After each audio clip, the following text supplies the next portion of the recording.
Olá pessoal, todos bem? Espero que sim. Aqui é o professor Vitor Fernandes, professor de História, Filosofia e Sociologia aqui do Superconcurso, e hoje a gente está junto para mais uma mentoria de Sociologia e Filosofia, galera. Mais uma mentoria, mais um dia de mentoria, cada vez mais próximo das provas aí que vão rolando ao longo do ano, cada vez mais próximo da prova do CFO e algumas outras também que estão chegando cada vez mais perto, não é verdade?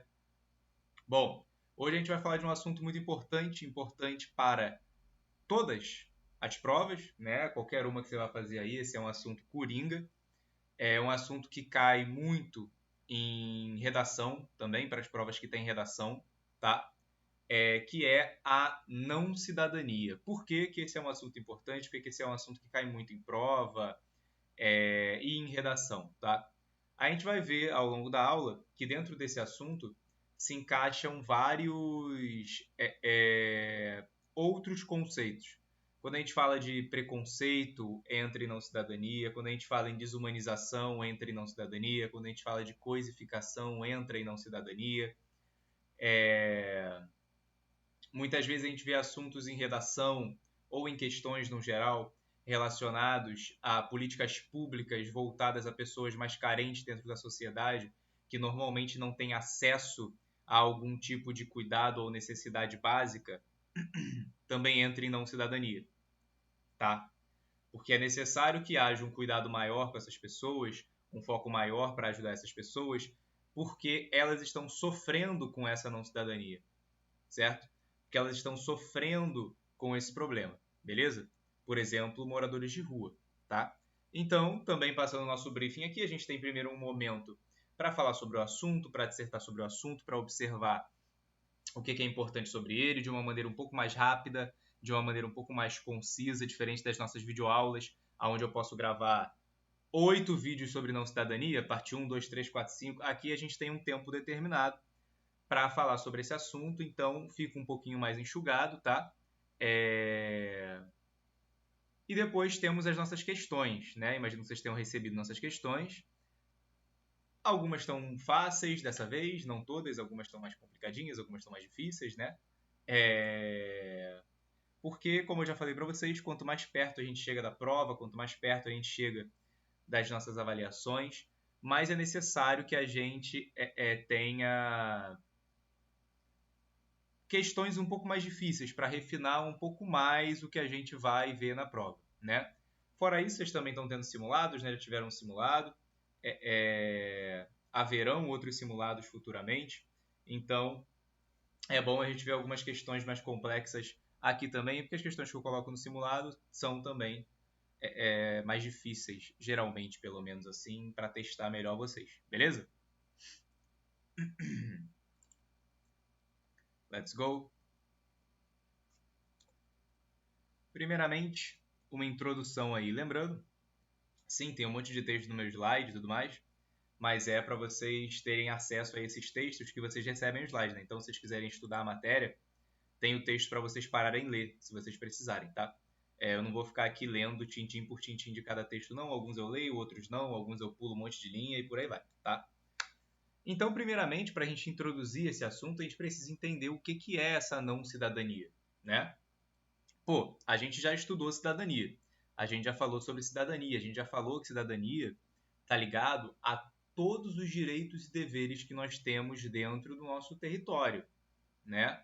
Também ligado a alguns direitos e deveres que nós temos como pessoas no nosso mundo, no nosso planeta, né? Nós temos deveres, por exemplo, temos que seguir algumas leis, algumas regras que não necessariamente são impostas apenas pelo nosso país, mas impostas de maneira global, né? Então, quando a gente fala de cidadania, a gente está falando de algo muito além do que só o voto, por exemplo. Votar, acho que é um principal exemplo de cidadania, quando a gente fala sobre cidadania e tal. E, porém, a cidadania não é só o voto. Votar não compõe apenas isso, não compõe ser cidadão, né? Ser cidadão e exercer sua cidadania é composto por uma série de coisas, mas aí a gente já falou sobre isso em outra mentoria especificamente sobre cidadania, né? A cidadania, se não me engano, foi até uma aula presencial. Vocês podem acessar lá e assistir, também está tudo gravado. É...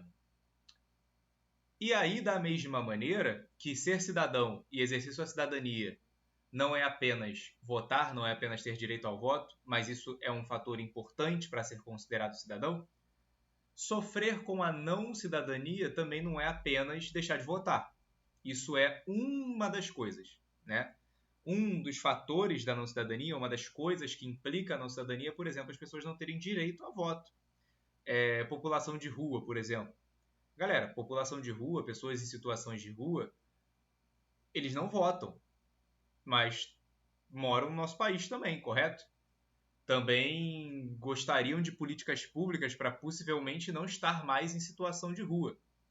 Mas, ao mesmo tempo, eles também não podem escolher os representantes que poderiam ir lá e criar políticas públicas para ajudar a acabar com esse problema social que nós temos, que é ainda existirem pessoas em situações de rua no nosso século, que é considerado algo incoerente. Cientificamente, historicamente, sociologicamente, filosoficamente, em todas as áreas do saber que nós temos, ainda existir pessoas em situação de rua, por exemplo, é incoerente. Não faz sentido lógico, não faz sentido científico ainda existirem pessoas em situações de rua, porque comprovadamente há espaço para todo mundo. Entendem? A questão é administrativa, né? A questão é o que está sendo feito com esse espaço. Por que eu estou falando tanto de pessoas em situação de rua? Porque quando a gente fala de não cidadania, esse é um dos principais grupos atingidos, tá? Esse é um dos principais grupos. Se a gente olhar a sociedade e pensar diferentes grupos que compõem, vamos lá, temos grupos na sociedade que sofrem com a não cidadania? Temos. São quais? Pô, moradores de rua, né? Pessoas em situação de rua são um dos principais grupos. Imigrantes também, né? Muitos refugiados também. Pessoas em extrema pobreza, que não são pessoas em situação de rua, né? Mas vivem em extrema pobreza. Pessoas que moram em locais onde elas não têm acesso a saneamento básico, pessoas que moram em locais onde eventos naturais são muito mais prováveis de causar um possível óbito, por exemplo, pessoas que moram em casas de madeira em barrancos, né? Pô, choveu muito forte, se o barranco desmoronar, as pessoas podem morrer. Não é só perder a casa, não é só aquelas pessoas se tornarem pessoas em situação de rua por perderem a casa delas, né, que já é construída de maneira precária. É realmente uma possibilidade de óbito, né? Aqui próximo à minha casa, né, a gente tem uma comunidade próxima aqui à minha casa, comunidade aqui próximo a gente tem a comunidade do Juramento, né, Vicente Carvalho, e a gente também tem do outro lado da linha do metrô uma comunidade chamada J2, né, como se fosse um juramentinho, é um juramento menor que fica do outro lado da linha do metrô, né, separado do juramento grandão, né, da comunidade grande, enorme, que é o juramento. E nesse local a gente tem um pequeno pedaço que é quase uma... conhece? Algumas pessoas conhecem, né? Quando a gente passa de metrô por Tomás Coelho, a gente passa pelo juramentinho, pelo J2. Né? Tomás Coelho ali é em Tomás Coelho, né? Na estação de metrô. E aí, tipo assim, aqui no Rio de Janeiro, né? Não sei se tem amigos aí de fora do Rio, mas aqui do Rio de Janeiro. Aí o que acontece? Ali, cara, a gente tem um pedaço, né? Boa parte é uma comunidade comum, como muitas outras comunidades que a gente vê por aí. Mas tem um pedaço específico, né? Para quem vai sentido centro, é o primeiro pedaço da comunidade. Para quem volta do centro, é o último pedaço da comunidade, né? É um pedacinho aonde tem algumas casas, alguns casebrezinhos, são bem pequenininhos, feitas de madeira, extremamente precárias, algumas pequenas, nem se pode chamar construções, mas improvisos de moradia, assim, feito com lona, não é nem madeira, não é nem material resistente, é apenas lona, e as pessoas vivem ali, elas moram ali, e ali é um barranco, né? Uma chuva muito forte pode trazer alguém dali a óbito, né? Fora que ali a gente também tem uma população, né, um grupo mais carente até do que as pessoas que vivem no restante da comunidade, né? São pessoas ali, por muitas vezes, usuários de drogas, né, viciados em algum tipo de droga, né, dependentes químicos é a palavra correta, são dependentes químicos, são pessoas que não conseguem, né, porque a questão é essa, né, o dependente químico também é um grupo que faz parte dessa não cidadania, porque ele é enxergado como menos que um humano comum, ele é enxergado como menos que uma pessoa comum, né? Porque, por vezes, ele é enxergado como uma pessoa que não quer largar o que ela quer e por isso ele é colocado ainda mais à margem da sociedade. Bom, realmente, a pessoa que é viciada, ela tem essa dificuldade, né? Ela é uma dependente. Se você... nem todas essas pessoas vão, de bom grado, por consciência própria, procurar ajuda. Né? Elas têm um problema, né? E como lidar com isso? Obrigando as pessoas a se internar de forma compulsória, coisa do gênero? Bom, não, também não sei te dizer, né? Não sou eu, o prefeito, deputado, que vai criar uma política pública sobre isso, né? Mas existem diversos tipos de projetos para resolver esse tipo de problema, né? Bom, então quando a gente fala de grupos que entram na não cidadania, nós temos esses grupos. Quando a gente fala da definição da não cidadania, é meio que tudo isso que eu falei. É uma condição onde algumas pessoas, alguns indivíduos, alguns grupos, eles são privados dos direitos básicos que nós temos. Por vezes o direito de ir e vir, direito à moradia, direito à educação, direito ao voto, direito à saúde, né? Porque a gente sabe que tem locais que se negam a atender essas pessoas, né? Direito à segurança. A gente sabe que não existe política pública para prezar pela segurança dessas pessoas. Há anos atrás, provavelmente alguns aí vão lembrar que nós tivemos casos no Brasil, hoje em dia não é algo recorrente, pelo menos eu não vejo no jornal, mas nós tínhamos casos no Brasil de pessoas atendo fogo em moradores de rua, em pessoas em situação de rua. Então também não existe o direito à segurança para essas pessoas. Não prezam pela segurança dessas pessoas. Elas vivem na rua e esse é um local perigoso para se viver, né? Por vários motivos de saúde e segurança também, né? E eles não têm o direito eles são privados do direito à dignidade. O direito à dignidade é associado à cidadania plena.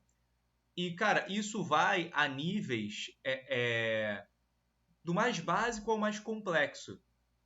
Tanto a dignidade de não poder ir e vir, por exemplo, de ser cerceado dentro da própria sociedade, dentro do próprio meio urbano, quanto a dignidade de não ser olhado nos olhos, né?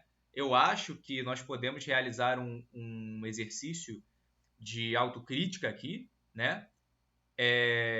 Botar a mão na consciência e pensar, por exemplo, pô, você vê uma pessoa em situação de rua na sua frente, você está em um momento, de repente, mais cansado, pós-trabalho e tal, tudo mais. Cara, sejamos honestos, tá? Vocês fazem questão de olhar para aquela pessoa? Mesmo que ela fale com vocês. Vocês vão olhar, vocês vão dar algum tipo de atenção àquela pessoa? Não é atenção de realmente responder, de falar, de dar uma ajuda, não é isso. Mas a atenção de olhar, de observar aquele ser como um ser humano igual a você, tão importante quanto você, com uma vida que vale tanto quanto a sua, com uma consciência que vale tanto quanto a sua. Existe essa sensibilidade de ao menos olhar, de ao menos observar? Sabe? Acho que é uma autocrítica que a gente pode fazer e não me colocando em um local de santo, tá? De forma alguma, de forma alguma. Todas essas autocríticas que eu propor durante a nossa aula são para mim também, né? Sou uma pessoa igual a todos vocês aqui que tem esses mesmos vícios dentro da sociedade porque nós também somos condicionados socialmente a não observar essas pessoas como pessoas.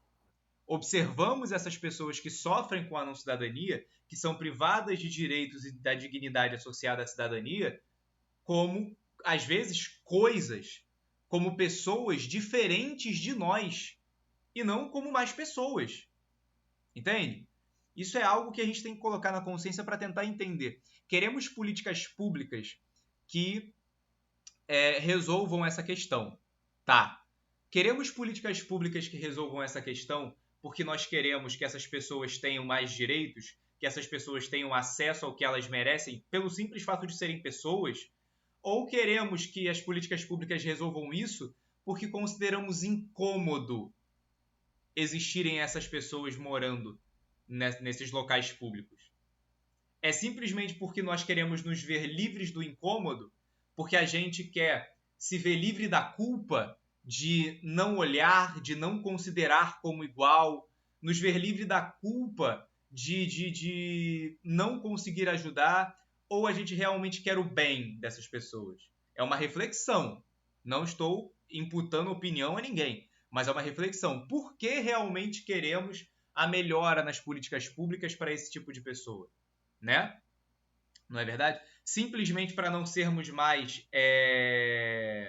incomodados quando a gente caminha na rua, para não pedirem um trocado para a gente, né? Porque, sendo sincero, por vezes as interações também podem ser violentas, não é verdade?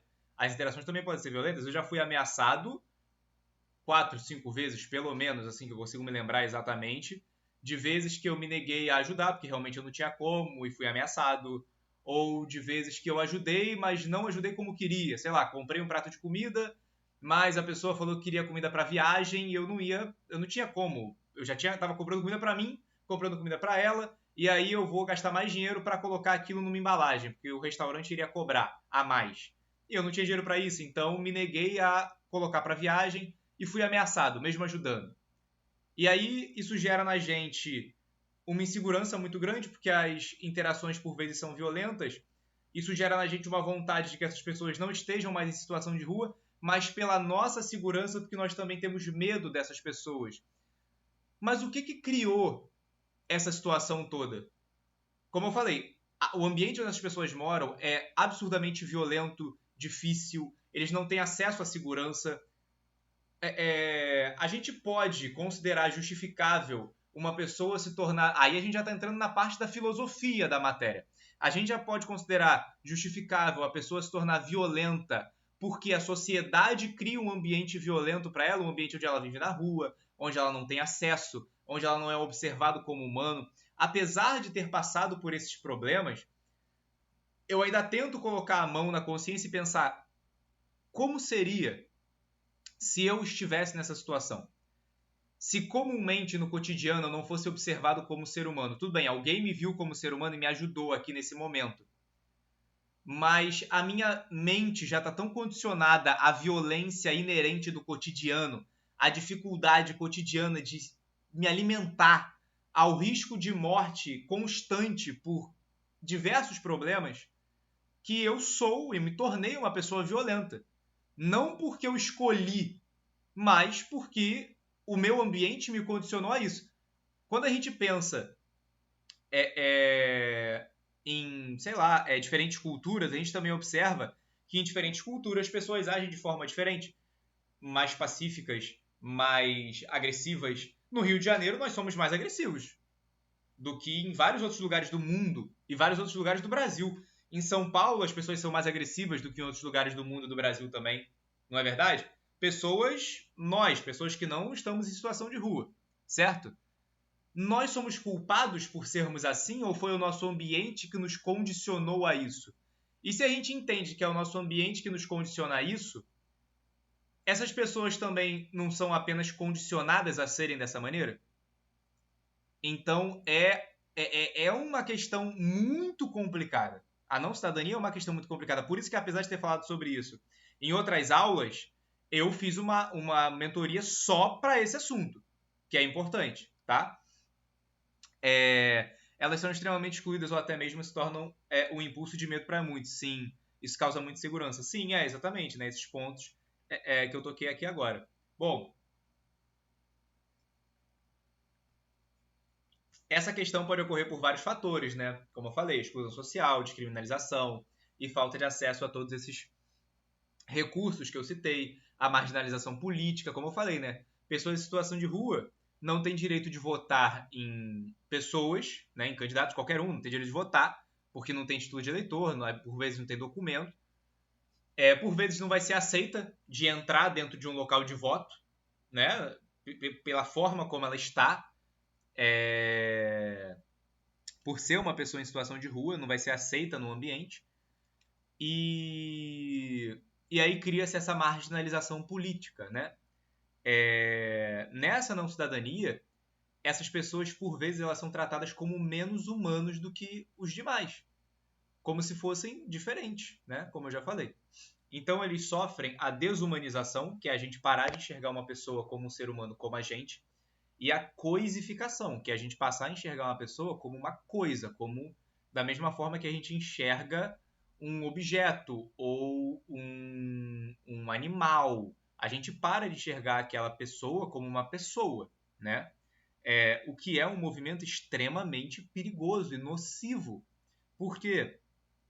Todos vocês conhecem um momento histórico em que humanos eram vistos como desumanizados, em que humanos eram vistos coisificados. Que momento é esse? A escravidão. É um momento em que seres humanos são enxergados desumanizados, coisificados, não são tratados como seres humanos, não são tratados como iguais, não são tratados como pessoas.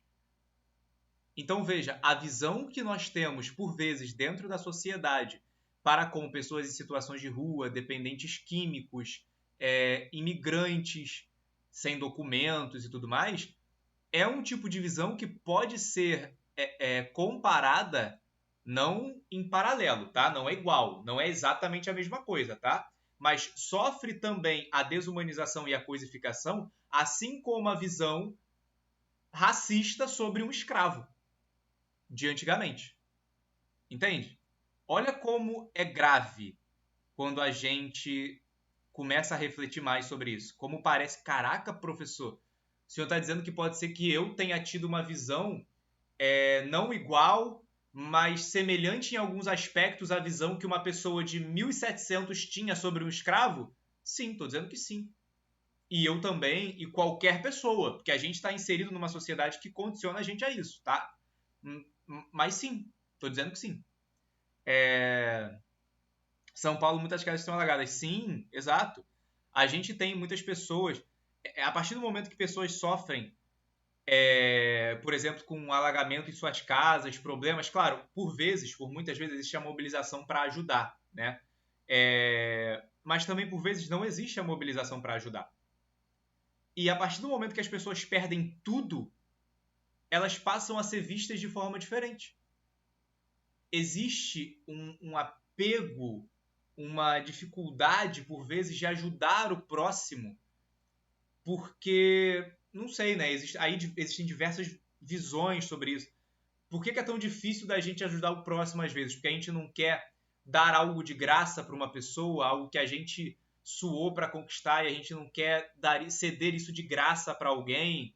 A gente vai se sentir lesado com isso, porque nós somos tão apegados ao dinheiro e ao bem material que a gente não consegue nem ajudar o próximo, porque a gente já passou por um processo em que a gente observa o próximo em situação sensível, né?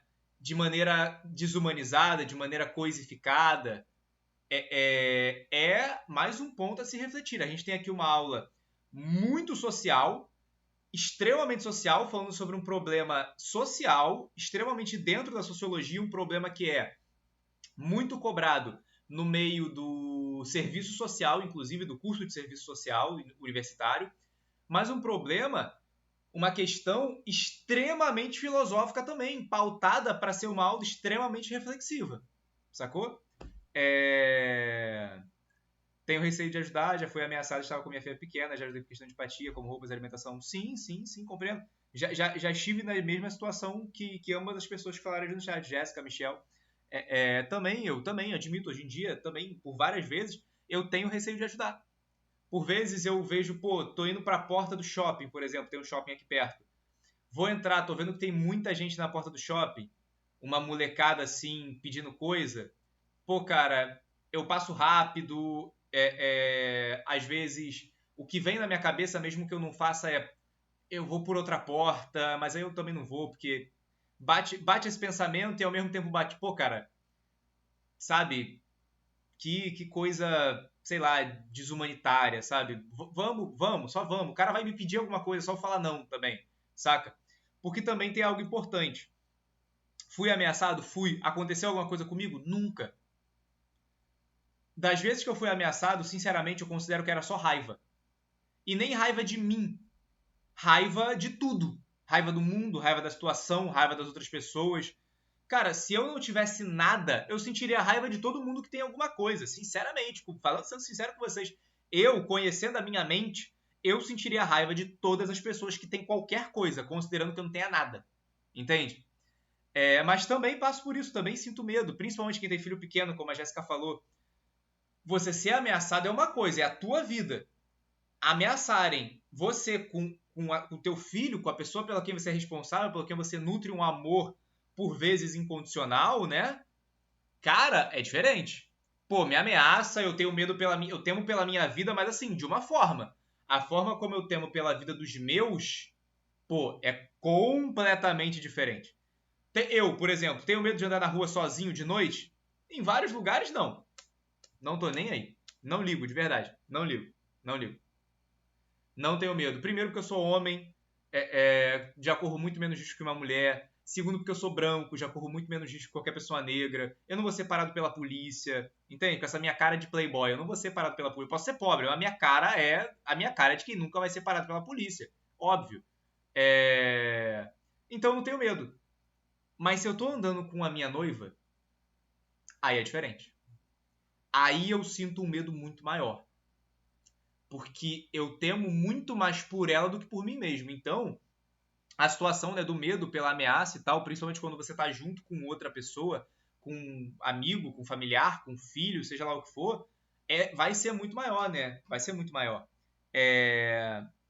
Mesmo assim, também, como o Michel falou, por vezes a gente pode ajudar sem ter um contato direto, né? A gente pode doar roupas, pode doar alimento, né? Enviando para um lugar que arrecada e redistribui, né? Para igrejas, às vezes fazem esse trabalho, às vezes casas de axé, né? Centros de candomblé, de umbanda também fazem esse trabalho, centros espíritas às vezes também fazem esse trabalho, né? A religião serve para isso, a religião serve para ser realizada a caridade, né?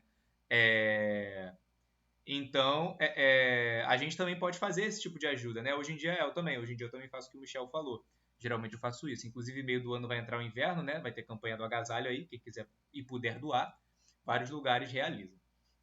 Aí um pouquinho sobre a desumanização e cosificação, é o que eu já falei, né?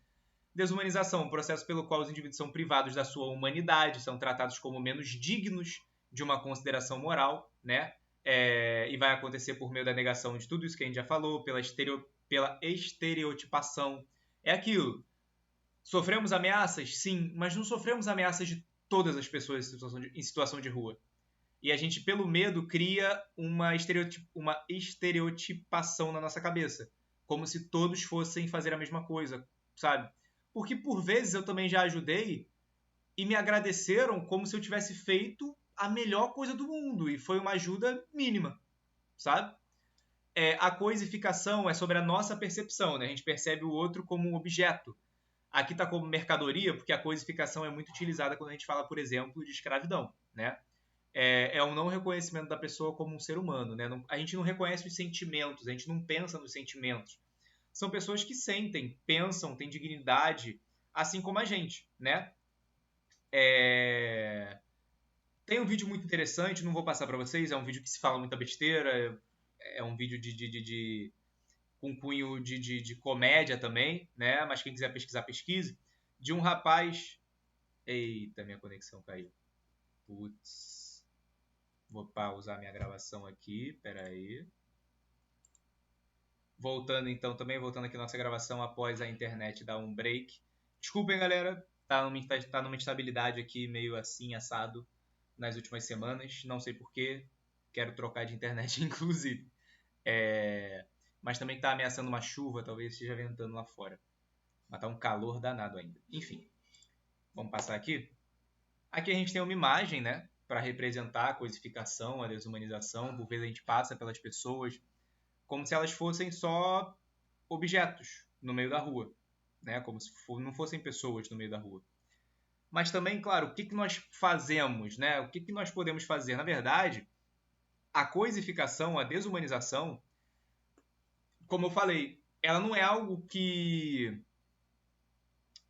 nós, quanto pessoas, podemos simplesmente resolver do nada. Por exemplo, na imagem, tem uma pessoa deitada no chão, no meio da rua, e os outros estão passando. Nós já passamos por situações assim, provavelmente. Quem anda pelo centro do Rio de Janeiro provavelmente já passou por situação assim também. Tudo bem, se a pessoa falar conosco nós podemos ter a consciência de observar, de olhar, pelo menos, para a pessoa. De ajudar, se pudermos. Mas, nesse caso, que uma pessoa está deitada, às vezes dormindo, nós passarmos... Tá travando? Ah, tá. Beleza, beleza. Se der uma travada rápida, galera, vai estar na gravação. Beleza? Vocês podem assistir a gravação. Como o nosso tempo é limitado, eu vou levando aqui porque está gravada a aula, então vocês podem acessar depois. Beleza? Mas assim, quando a gente passa por situações desse tipo, em que a pessoa está simplesmente ali, ou que ela não necessariamente está pedindo algo, está só sentada pela rua, o que a gente faz? Como é que a gente humaniza essa pessoa? Como é que a gente descoisifica essa pessoa? A grande realidade é que nós, como indivíduos sozinhos, únicos, não temos muito o que fazer. A gente tem que priorizar que sejam criadas políticas públicas para ajudar essas pessoas. Para ajudar a acabar com pessoas, para não haver mais pessoas em situação de rua, para não haver mais essa desumanização, para não haver mais essa coisificação. Certo?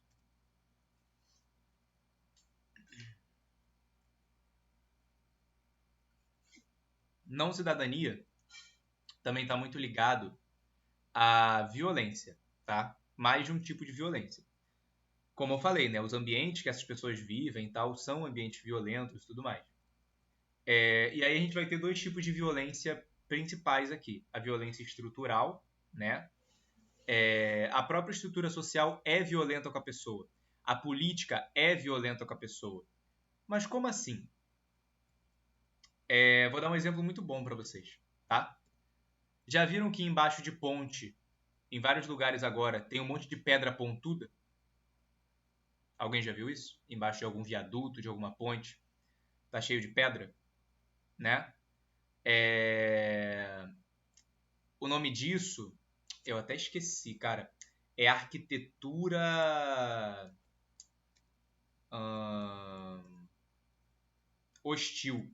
Arquitetura hostil é o nome, lembrei. A arquitetura hostil, a urbanização se amplia de maneira hostil, sacou? Fala aí, Bruno. Professor, as aulas ficam salvas na plataforma, né? Isso.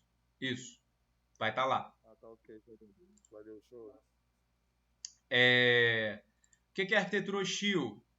Na frente, de repente, de estabelecimentos que tenham um calço, colocar pedra. Embaixo de viaduto, colocar pedra. Em bancos, colocar um aro no meio do banco para ninguém conseguir deitar no banco, só sentar realmente. São questões pela qual o padre Júlio Lancelotti fala muito, milita muito, né? O padre lá de São Paulo, famoso, né, hoje em dia. Tem foto dele quebrando, inclusive, pedras embaixo de um viaduto. Por que, galera? Por que isso é considerado hostil? Tá, tudo bem, não vão ter moradores de rua naquele local? Vão ter. Eu já vi com um viaduto cheio de pedra embaixo, as pessoas colocam coisas em cima das pedras e moram em cima dessas pedras, mesmo elas sendo pontudas. Mas não resolve problema nenhum. Vamos lá. A gente tem uma população em situação de rua. Tá. Elas vivem em locais como embaixo de viadutos. Tá. O que a gente vai fazer para resolver essa situação? Vai tornar o local, né, embaixo do viaduto, o local inabitável. Tá, tudo bem. O local tá inabitável. Tá. Caí de novo. Caraca. Bom, o que eu tava falando, né? É que quando a gente tem essa arquitetura hostil, ela torna os locais onde as pessoas em situação de rua moram inabitáveis. Não dá mais para elas ficarem lá. Tá. Então não tem mais população de rua ali. Tá bom, tudo bem. Só que o problema não foi resolvido. Continua existindo população de rua. Elas só não estão mais ali. Elas não conseguem mais viver ali. Elas vão para outro lugar.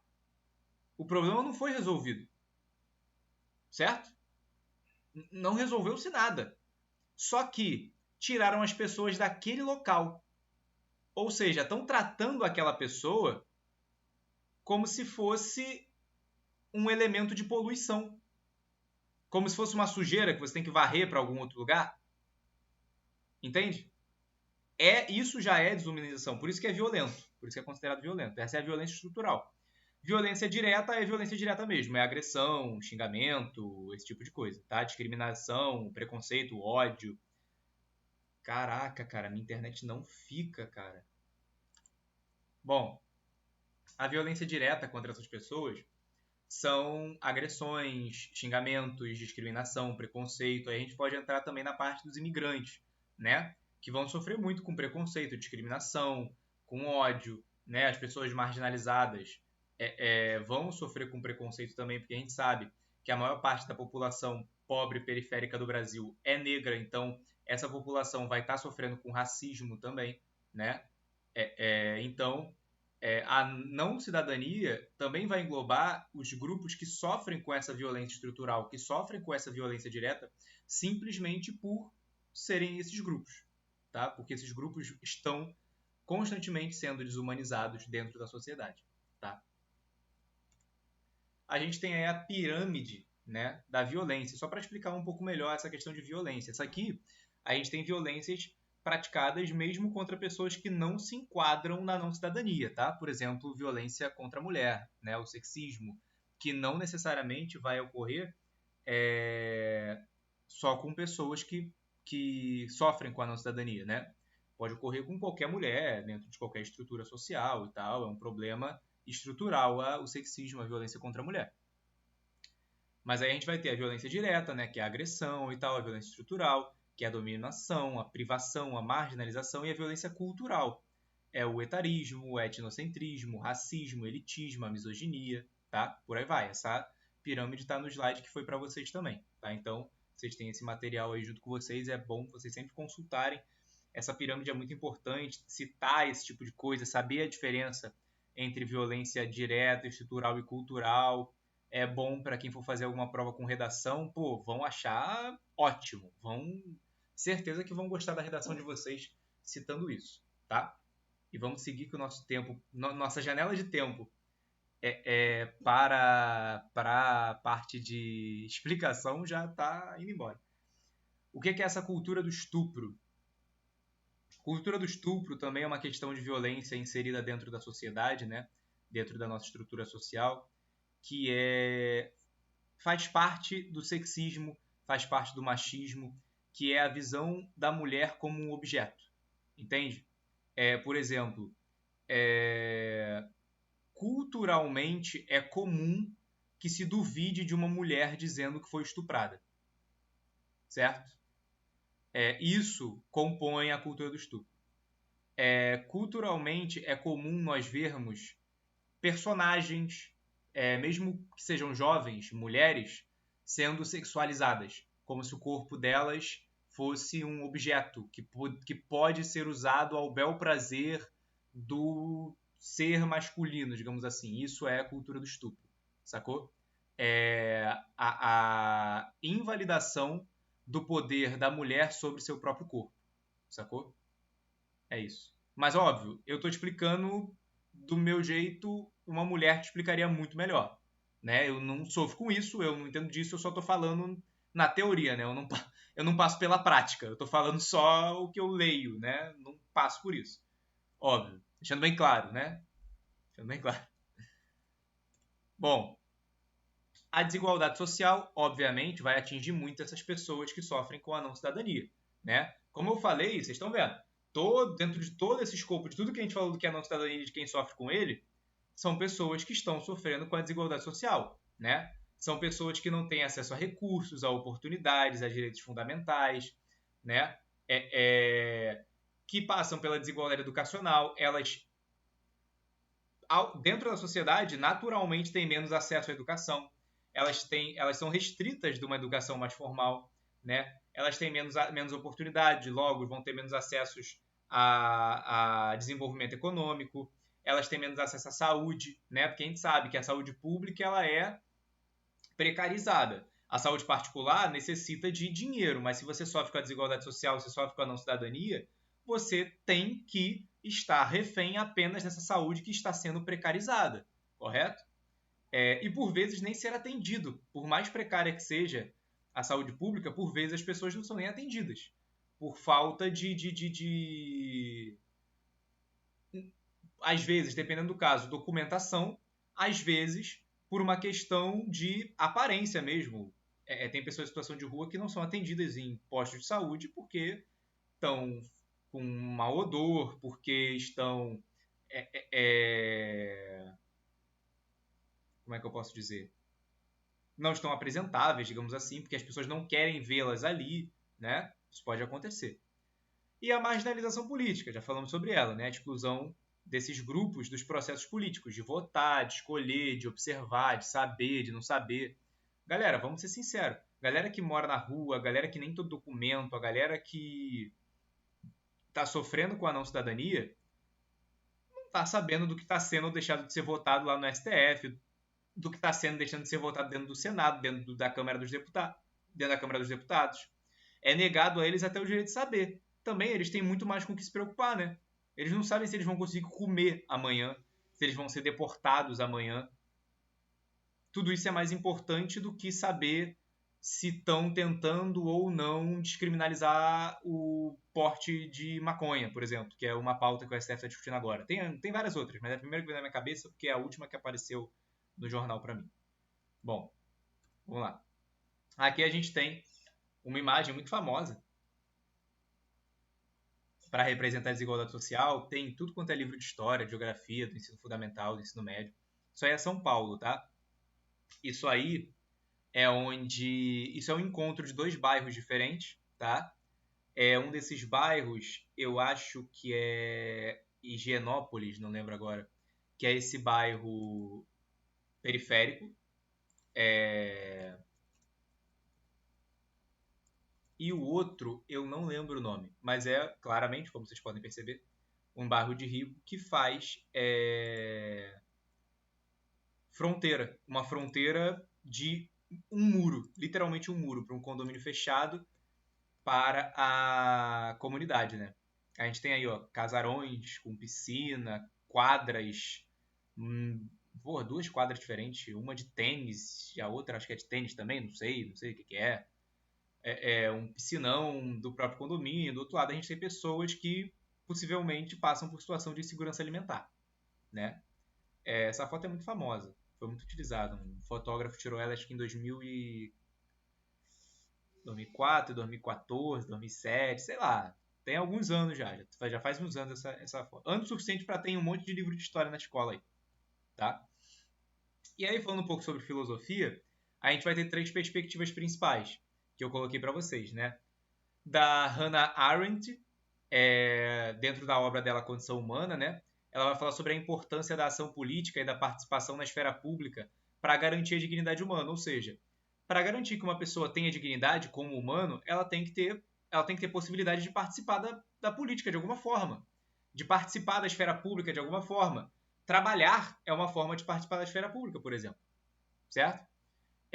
Ela vai falar sobre desumanização como um resultado justamente dessa exclusão. Nós observamos pessoas que não têm essa participação, logo elas estão sendo privadas da dignidade. Observamos pessoas que não têm dignidade, desumanizamos essa pessoa, né?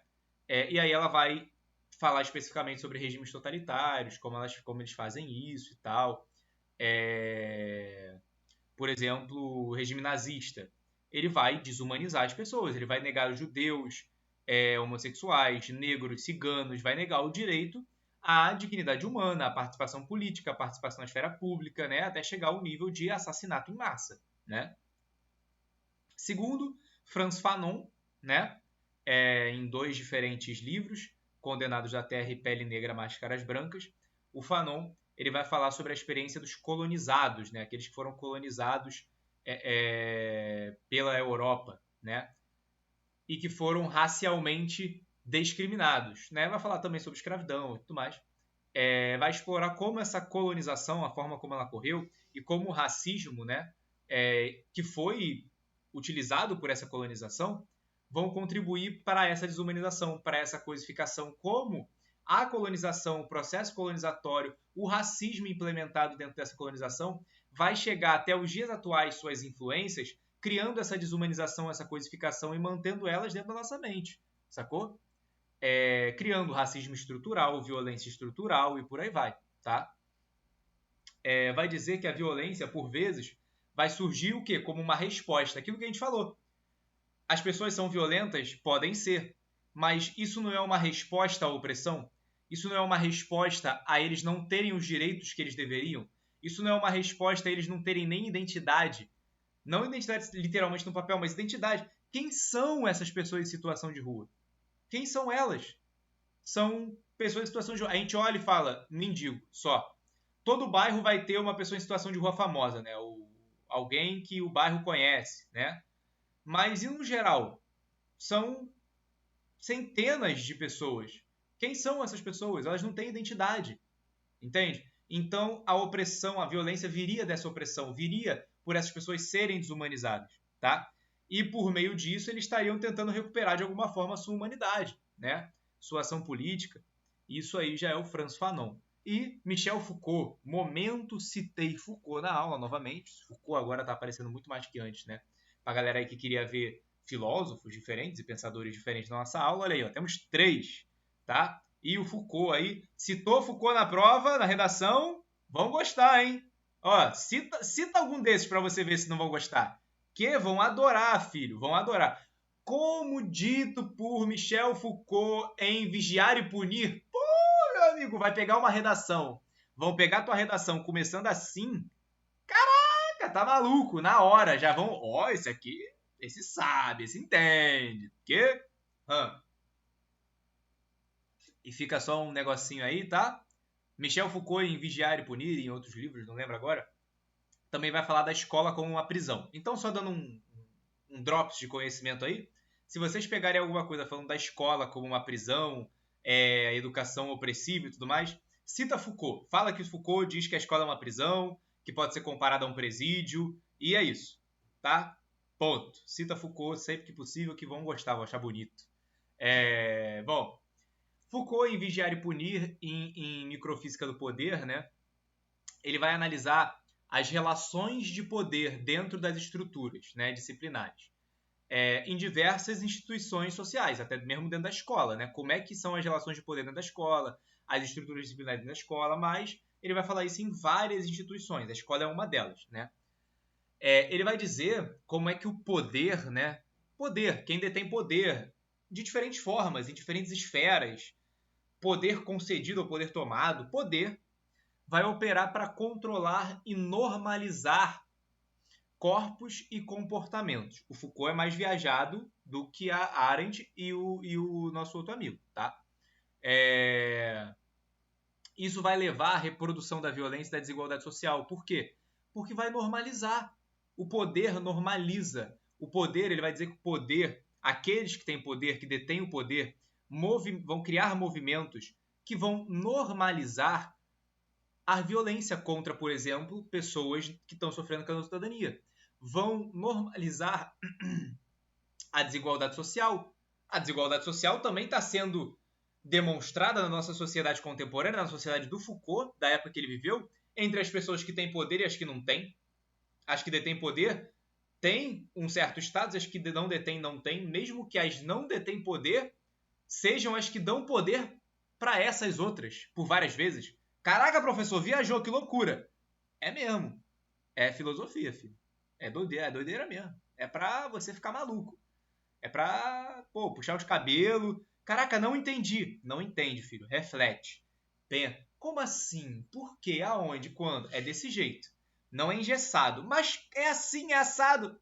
Não. Deixa rolar. Leve, devagar, tranquilidade. Tá? Ele também vai discutir a maneira como é que alguns discursos, práticas, né, por vezes, vindos desse local de poder, dessas pessoas que têm poder, eles vão produzir, eles vão reforçar a marginalização de grupos sociais, eles vão contribuir para a não cidadania, vão contribuir para a exclusão social. Veja bem, as ações de poder, por exemplo, colocar pedras embaixo de viadutos. Isso não vai contribuir para a violência? Não é violento isso de alguma forma? O discurso de que nós temos que, por exemplo, com dependentes químicos, tirar essa tirar essas pessoas do visual da cidade. Elas estão poluindo o visual da cidade. Isso é um discurso político. Vocês podem pesquisar, vão ter políticos eleitos dentro da Câmara nesse momento que tem esse tipo de discurso. Que nós temos que internar essas pessoas compulsoriamente, mesmo que contra a vontade delas. Galera, querendo ou não, independente da nossa opinião, é desumano fazer algo contra a vontade das pessoas, galera. Todo mundo tem o direito próprio de ir e vir, de fazer o que quiser. Com limite, é claro, quando esbarra no do outro, né? Se a pessoa viciada assaltar alguém, ela vai estar passível a ser presa, privada da sua liberdade, tudo bem. Mas se ela simplesmente é um usuário de drogas, a gente não pode compulsoriamente internar ela, sendo contra a vontade dela. Mesmo sendo pro bem dela, mesmo sendo pro bem dela. A gente não pode forçar alguém a querer o bem para si mesmo. As pessoas também têm liberdade de querer o mal para si mesmo. O que a gente faz é tentar tomar medidas para melhorar a situação, para conversar, para impedir. Por exemplo, pessoas suicidas. Suicídio é um crime? Não. É errado se suicidar? Vai punir a pessoa que se suicidou como? Ela já se matou? Vai punir como? Correto? Não dá. O que tenta se fazer é criar medidas para ajudar as pessoas e tal, para fazer... Mas simplesmente pegar a pessoa que tem pensamento suicida e trancafiar ela para que ela não se mate é desumano, sabe? É muito complicado essas questões, são complicadas. Inclusive, sobre essa questão, tanto de pessoas suicidas quanto de pessoas em situação de rua, a gente vai ter aí, por exemplo, a luta antimanicomial contra os manicômios, na forma como eles ocorrem desde o século passado, que colocam as pessoas lá dentro de forma compulsória, por vezes essas pessoas são estupradas, sofrem violência lá dentro, né? Se torna um ambiente meio sem lei, né? A gente tem vários casos pelo Brasil, eu conheço o trabalho de uma historiadora, amiga minha, pessoal, vocês podem procurar, vou até... que fala muito de Foucault, se vocês quiserem estudar o Foucault aí, vocês podem ler o trabalho dela. Eu vou até colocar aqui, ó, o nome dela, se vocês quiserem procurar, é Ana Terra de Leon, tá? Ela fala justamente sobre essa questão, para vocês entenderem melhor por que ainda assim é errado a gente internar uma pessoa, mesmo que seja pro bem dela, digamos assim, ler os trabalhos dela, só para estudar na internet que vocês vão achar, tá? E também o Foucault, vocês podem ler o Foucault, tá? Vou escrever aqui, quer dizer, tá no slide de vocês o nome dele, é meio complicado de escrever, Michel Foucault, mas lê o Foucault, vocês vão entender melhor, se quiser entender melhor essa questão, Foucault fala sobre isso, inclusive é por isso que a Ana fala sobre o Foucault no trabalho dela, tá? Inclusive, genial, né? Eu levantei minha mão, querendo ver quem tinha não levantado, levantei a minha. Genial, minha amiga, saudade. Alguém tinha levantado a mão? Alguém quer perguntar alguma coisa? Pode falar. Oi, professor, boa noite. Boa noite. Essa semana eu vi um cara que ele liga para emergência, né, para falar que tinha uma pessoa de situação de rua que se machucou, estava com a cabeça sangrando e estava ligando para pedir ajuda, né, um socorro para a pessoa. Sim. Aí a atendente perguntou, mas você falou com ele, você perguntou se ele quer ajuda? Sim. Aí você fica tipo, cara, o cara pode morrer, mas eu tenho que saber se ele quer ajuda. Eu não posso simplesmente ligar pro SAMU, pro bombeiro e falar, olha, o cara caiu aqui e tal, vem ajudar. Não, tem que saber se ele quer ajuda para daí sim o socorro ir. Pois é, né? Hoje em dia, assim, infelizmente, né? Sim. Acho que não seria para ser, né? Mas...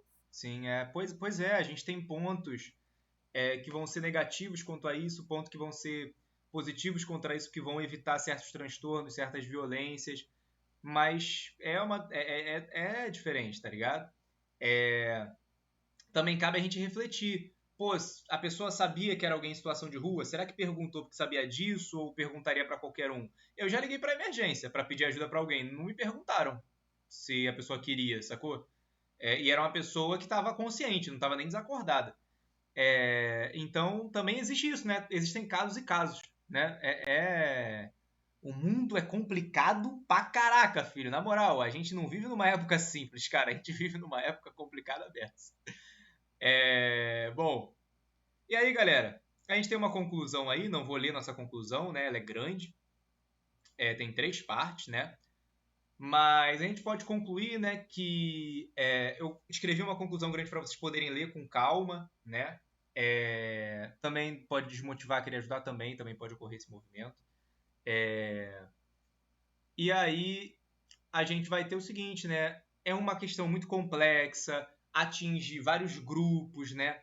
A desumanização, a coisificação, elas surgem como consequências dessa não cidadania, né? E vão somar também para essa não cidadania, né? Como as pessoas são tratadas assim, isso meio que vai justificar essa discriminação, mas não pode haver justificativa, é para resolver o problema, não para justificar. Aqui a gente fala um pouco sobre o que a Arendt fala, novamente, sobre o que o Foucault fala, sobre o que o Frantz Fanon fala, né? Sobre tanto a ação política, a participação, sobre a experiência de colonização, o racismo, sobre o poder, a relação de poder, como ele perpetua a violência e a desigualdade. E por último, né, unindo todos esses pontos, juntando essa teia toda, a gente pode concluir, né, que a não cidadania não é só uma questão de negação de direitos legais, né, por exemplo, o voto, mas também é uma questão de negação de humanidade, de dignidade, que são intrínsecas de todo mundo. Independente de qualquer coisa, tu tem que ter direito à dignidade, cara, à humanidade. Por quê? Porque você é humano. É o suficiente. Basta ser humano para ter direito à humanidade e dignidade, sabe? E isso é negado a essas pessoas, né? Que vai se manifestar, né? Essa negação por meio da desumanização, da coisificação, dessas pessoas não terem identidade para quem não passa por essa situação, né? Então, o que eu tinha falado do vídeo, um dos momentos que eu travei, a nossa conclusão é essa, né? Enquanto eu abro nossas questões aqui, é um vídeo de um rapaz no YouTube, ele grava vídeos com pessoas inusitadas, em situações inusitadas, ele faz perguntas, assim, engraçadas para divertir essas pessoas também, né? E para a gente também entender que essas pessoas são pessoas. Elas também riem, brincam, elas também tentam viver, sabe? E ele entrevista vários moradores de rua por São Paulo. E os caras vão falando sobre a vida deles, sobre como é ser morador de rua, sobre como alguns não têm celular, mas usam o celular de conhecidos que às vezes não são morador de rua, sabe? Enfim, são vídeos que são engraçados, ele faz umas perguntas meio bestas assim, né? Até algumas perguntas sobre vida sexual da galera que mora na rua, mas por isso que eu não vou passar para vocês, né? Mas tô falando que o vídeo existe, mas é interessante pra gente ver como são pessoas, sabe? Pessoas com vidas que, mesmo tendo a cidadania negadas, ainda tentam existir, ainda tentam viver, sabe? Muito incorreto o nosso pensamento de que as pessoas desistiram de viver, não querem ter uma casa, não querem ajuda, não querem resolver, não querem melhorar. Isso também faz parte da desumanização, né? Pensar que elas não querem, né? Então, é isso aí. E estou abrindo aqui nossas questões, tá? Só um momentinho enquanto eu configuro aqui o nosso Word para aparecer bonitinho.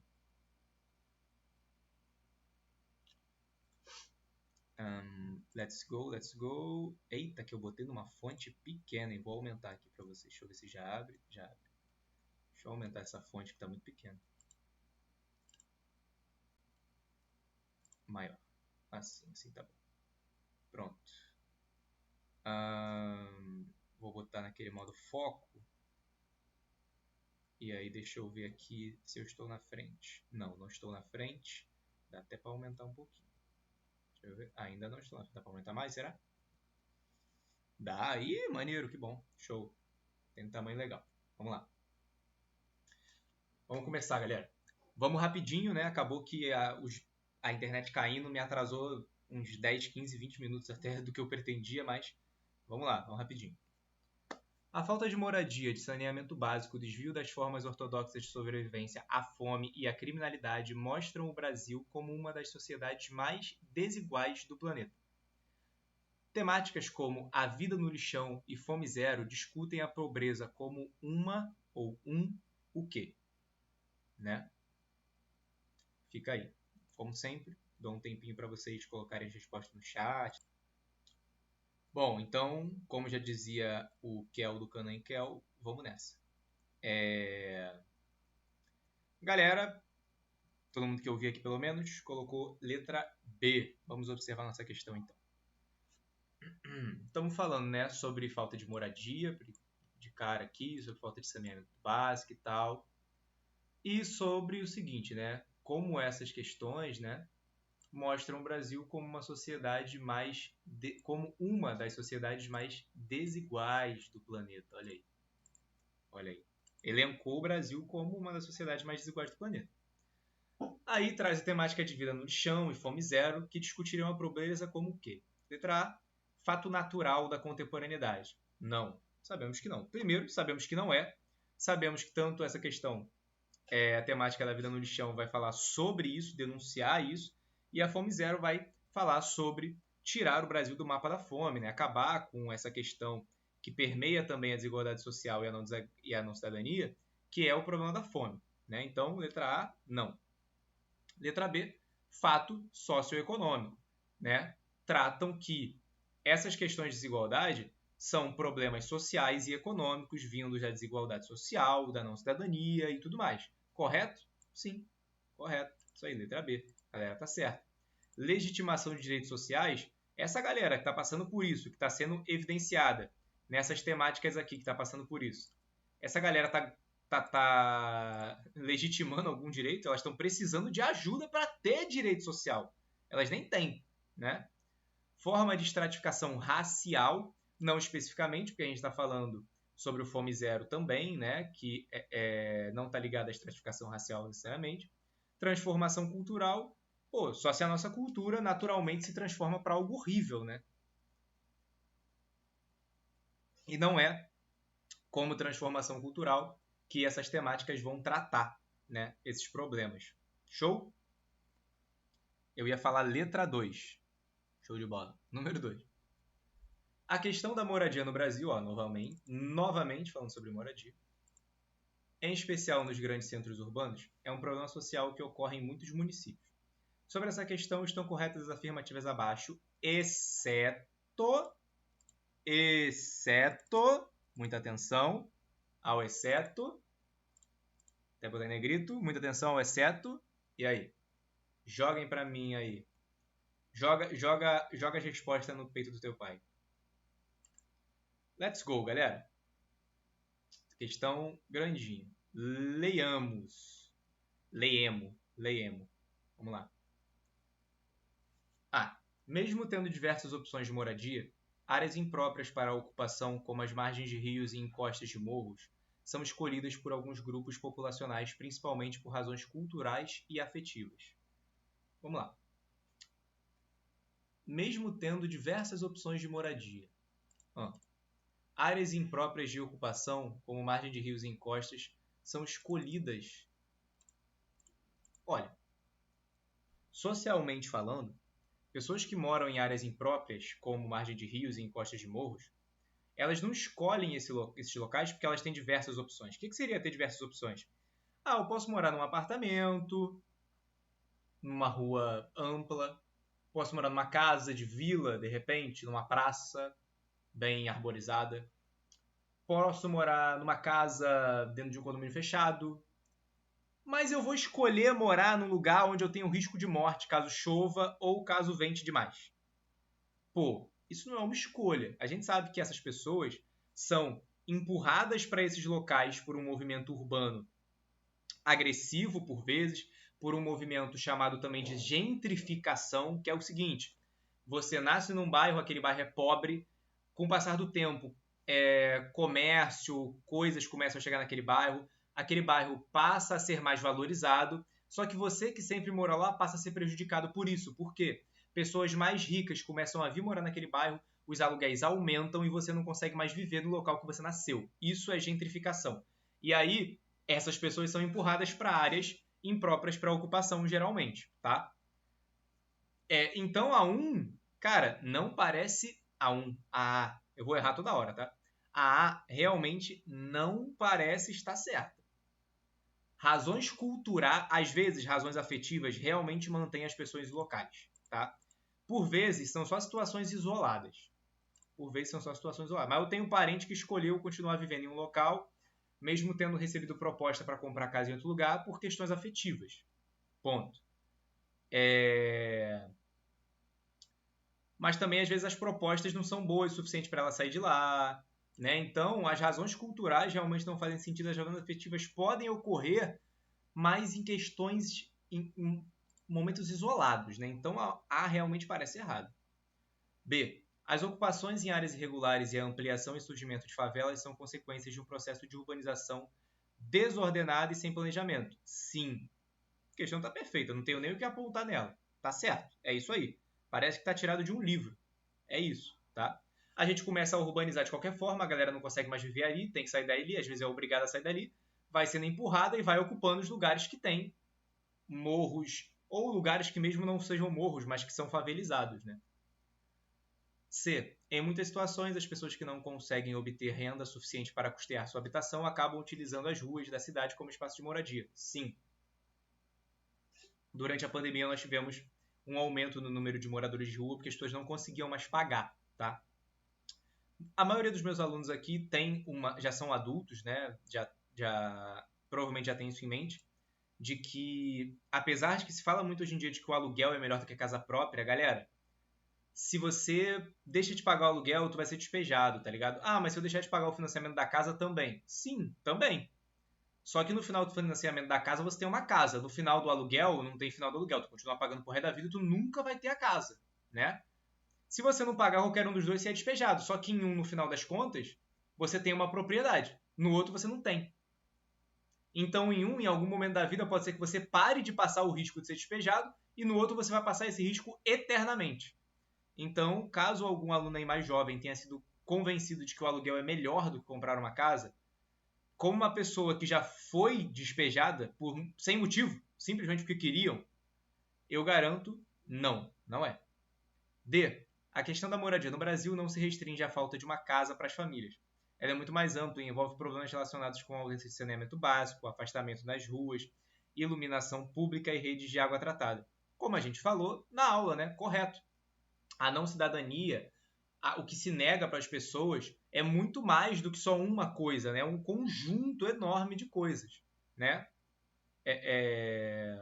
Letra E aí, que algumas pessoas falaram, né? Que dividiu entre letra A e letra E, vamos ver. A ausência de moradias e ou infraestrutura para os habitantes é um problema que atinge camadas específicas da população, em especial os menos favorecidos economicamente. Galera, vou te falar, a gente queria o exceto. A E está correta. A ausência de moradia e infraestrutura realmente é um problema que atinge camadas específicas. A gente sabe também, a gente falou, não, a maioria da população pobre no Brasil, periférica no Brasil, é negra. Então, o problema de infraestrutura vai atingir essas pessoas. Se essas pessoas são menos favorecidas e pagam um aluguel, por exemplo, elas vão ter mais possibilidade de acabar desabrigadas. Então, realmente, esse problema atinge camadas específicas. São as camadas que já sofrem com violência estrutural, com racismo e por aí vai, tá? Então, a errada, já que aqui a gente quer a errada, é a letra A. Show? E seguimos para 3. Ai, questão enorme. Eu boto questão enorme para vocês porque é necessário, tá? Uma cansa, né? Putz, cansa dessa. Uma questão grande serve para cansar mesmo. Por isso que eu coloco, para vocês se acostumarem. Tá? Vamos lá. Sobre os problemas sociais nas cidades do Brasil, avalie as proposições a seguir. Ele vai querer o quê? A correta? Já é. Então, vamos fazer o seguinte? Vamos lendo e vendo logo? Vamos nessa? Vamos nessa? Que a gente está na 3 ainda e já são 9h22. Vamos lá. Então, a gente vai ter... Vamos analisar primeiro? Ó, é verdade, ele vai dizer como verdadeiro ou falso, né? Então, a gente tem que observar todas de fato. Se fosse aquelas assim, tipo assim, 1 e 2, 1 e 4, 1 e 3, aí a gente só precisaria analisar menos friamente, mas aqui a gente tem que ver todas. Então, tá bom. Beleza. Tá. Vamos lá. A questão da violência nas cidades tem ampliado a sensação de insegurança e a descrença nos serviços de segurança pública. Noticiários relatam assassinatos, assaltos, sequestros, agressões e outros tipos de violência diariamente. Bom, a gente vive isso aqui, né? Quando a gente sai de casa todo dia para trabalhar. Então, Eu não preciso nem falar por que isso aqui está certo. Acho que todo mundo aqui sai de casa, todo mundo sabe que isso aqui está certo porque a gente vive, né? Para saber que isso aqui está certo, basta viver. Então, é a 1 de fato verdadeira. Então, a gente já pode cortar a letra A e a letra C. Sobra, ó, letra B. Vou até marcar, ó. Sobra a letra B, letra D e letra E. Vamos eliminando. Já cortamos 2. 2. Problemas relacionados à infraestrutura, iluminação pública, redes de água, esgoto e energia elétrica, asfaltamento, segurança e lazer, não são considerados relevantes para a análise dos problemas sociais urbanos, como as questões de moradia. Galera, são considerados sim, como eu falei. Como a questão aqui está falando. É a última. Que esses problemas são gerados por uma série de fatores, não apenas pelas pessoas não terem casa. Porque, sejamos honestos, tá? Pensem comigo. Todo mundo que paga aluguel não tem casa. Todo mundo que paga aluguel está ao aluguel atrasado de estar em situação de rua. Então não é só a falta de moradia que compõe esses problemas, certo? É muito mais complexo, né? Pô, iluminação pública, rede de água, esgoto. A gente falou que a falta de saneamento básico também entra nisso. Rede de água e esgoto é falta de saneamento básico. Então são sim considerados relevantes. Então a 2 é falsa. Qual que tem a 2 falsa? Opa, só a B e a E. Já caímos para 2 opções apenas. B ou E. E aí? A B fala que as próximas 2 são verdadeiras. A E que as próximas 2 são falsas. O que vocês acham? O Jackson falou um B. E aí? O resto da galera? B também, B também. Vamos ver. Vamos lá. 3. A deficiência do planejamento e execução de políticas públicas no espaço urbano são alguns dos principais responsáveis pela gênese da perpetuação dos problemas sociais nas cidades brasileiras. Cara, a questão 2 está respondendo várias partes da 3. A questão 2 coloca pra gente vários fatos. A questão 2 nos dá, de 5 fatos, nos dá 4 fatos verdadeiros. Desses 4 fatos verdadeiros, 2 estão sendo replicados de forma diferente nessas daqui. Tá ligado? Então, a gente pode ver. A 3, ela tá aqui, em algum lugar que eu não tô conseguindo achar agora rápido assim, olhando. Mas a questão 2 também falou sobre isso, nos deu uma afirmativa verdadeira justamente sobre isso.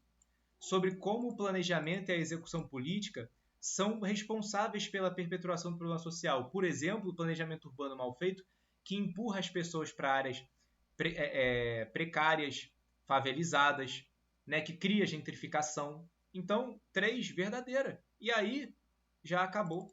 Eu não preciso ver mais nada. Se eu concordo que a 1 é verdadeira, a 2 é falsa e a 3 é verdadeira, já não dá mais para ser a E, só dá para ser a B. E a 4 também, automaticamente, está correta também. A desigualdade social provoca o agravamento dos problemas sociais. Uma distribuição de renda mais igualitária contribuiria para a diminuição dos problemas de saúde, moradia, educação e segurança nos espaços urbanos brasileiros. Perfeito. Fatos simples que nós conseguimos observar simplesmente vivendo no nosso dia a dia, trabalhando, existindo, recebendo nossos salários. Todos os fatos que nós conseguimos observar no nosso cotidiano, galera. Show? Show de bola? Então, facinha a questão, apesar de ser grande. 4. Essa já é menorzinha. Finalmente uma questão pequena, né? Oxi. Finalmente, professor, não aguento mais. Pô, pelo amor de Deus. Eu esqueço da minha voz quando eu boto essas questões, né? Eu fico aqui lendo a beça. Vamos lá. Questão 4. São considerados problemas sociais urbanos, exceto, bom, problemas sociais urbanos, do meio urbano, né? Letra A. Exceto, tá? Pelo amor de Deus, olha o exceto. Exceto é errada. Letra A. A erosão causada pela retirada da mata ciliar. A erosão causada pela retirada da mata ciliar, um problema relacionado à ecologia, é um problema social urbano? Essa erosão pode causar problema. Pode causar os desabamentos de barrancos que vão causar mortes até, né? Claro, claro. Mas isso é uma consequência de um problema ecológico. O problema ecológico vai vir a gerar um problema social urbano, sacou? Então, para mim, essa aqui... Eita, rapaz, o que eu fiz? Então, para mim, essa daqui, ela tem cara de errado. B. Os serviços de saúde oferecidos para a população das cidades muitas vezes são ineficientes e insuficientes. Por vezes, sim, é verdade. A gente não sabe que a nossa saúde pública passa por uma precarização tremenda. A gente sabe disso, galera. Por exemplo, não ter leito para todo mundo durante o Covid. Ah, mas a gente não se prepara para uma pandemia global. Eu sei. Mas no Amazonas, durante a pandemia, no meio da pandemia, quando a gente já estava vendo que era necessário para lidar com ela, tinha gente morrendo porque a administração pública não comprava oxigênio. Então, realmente, às vezes é ineficiente e insuficiente. A gente tem que pensar além da nossa cidade, além do nosso bairro, além do nosso estado, né? C. A baixa qualidade do ensino público que atende a população de baixa renda. Verdade também. O ensino público, assim como a saúde, também é precarizada. No ensino público, a escola não tem manutenção, os livros... Ó, eu tenho aqui um livro de uma escola que eu dou aula. Uma escola particular que eu dou aula. Esse livro aqui é bom, tá? Bom mesmo. Quem faz esse livro... Tá aqui? Aqui, ó. Empresa, ó. Somos. É uma empresa que cuida de várias redes particulares, mas esses livros não são vendidos para a pública. É um livro ótimo. Entende? Então, a educação pública também é precarizada. Então, a afirmativa também pode ser considerada verdadeira. Tá? Porque esse ensino público ele vai atender principalmente a população de baixa renda. A população que não tem baixa renda, por essa educação ser precarizada, vai para o particular, mesmo que a duras custas, suando, para conseguir pagar a escola, né? Mas vai para o particular.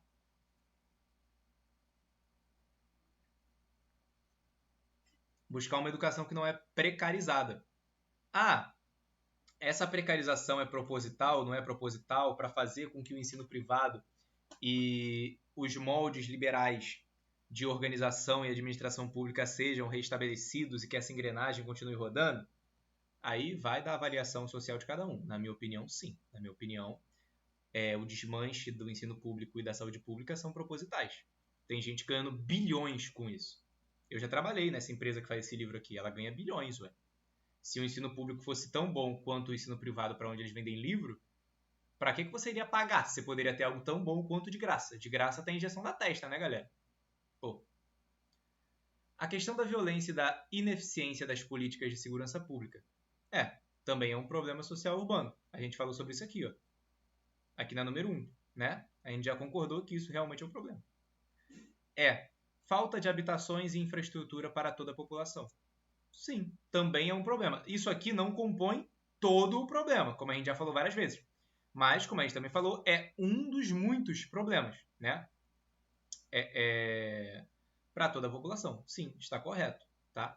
Se a gente observar de uma perspectiva, como eu falei no início da aula, de que há moradia para todo mundo, porém, isso não é bem administrado o suficiente para que todas as pessoas tenham acesso a essas moradias, a gente até pode considerar que isso aqui está um pouco errado. Falta de habitações. Habitações existem. Habitações existem. Mas e a possibilidade dessas pessoas terem acesso a essas habitações? É isso que não existe. Porém, olha aí, já ia falar, a letra A está mais errada, tá? Então, número 4, letra A.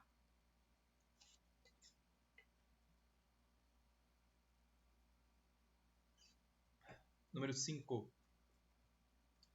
São muitas e diversificadas as possíveis consequências da violência psicológica contra a criança. Olha aí, estamos falando de um grupo diferente. Um grupo que, por vezes, sofre com não cidadania também. Claro, as crianças não podem votar. E isso não é negar um direito a elas, né? A gente sabe que, pô, criança não pode votar por um motivo de desenvolvimento social,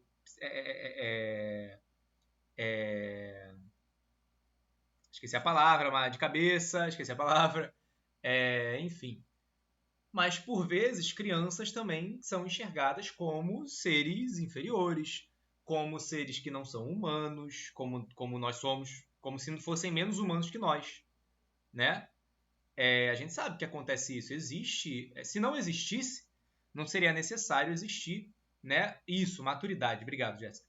Não seria necessário existir o Estatuto da Criança e do Adolescente para defender eles, né? Se não existissem problemas com relação a eles. Crianças sofrem violência, né? Pô, crianças sofrem violência, tanto direta quanto estrutural, não é verdade? Então, elas também fazem parte de um grupo que pode sofrer com todos esses problemas que a gente falou durante a aula, né? Das questões listadas a seguir, apenas uma está incorreta. Novamente é incorreta. Caraca, professor! Mas já são o quê? 3 questões com a incorreta? São mesmo. É para ver se vocês estão espertos. Para ver se vocês estão lendo o enunciado inteiro. Vamos lá. Letra A. Vulnerabilidade na Constituição. Na real, joga aí a resposta para mim primeiro, depois eu leio. Deixa eu dar um minutinho aqui para minha voz, por favor.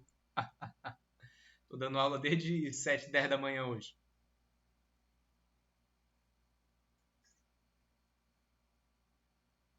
Eu já dei aula pro segundo ano do ensino médio. Se eu não tô fazendo graça, se eu não tô que nem um palhaço lá na frente, que nem um maluco, eles não prestam atenção.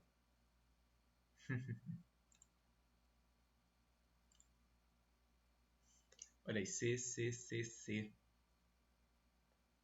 O chat está fedido.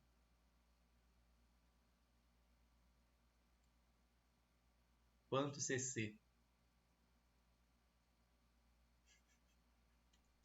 Ser bobo é bom, né? Não tem jeito. Ser bobo é bom demais. Tem que descontrair um pouco, né, galera? Concurso chegando, bate o nervosismo. Vamos rir também. Vamos rir, vamos brincar. Também é necessário. A galera lançou a letra C. Várias apostas na letra C. Vamos lá, começar lendo. A. Vulnerabilidade na constituição e preservação da saúde física e mental.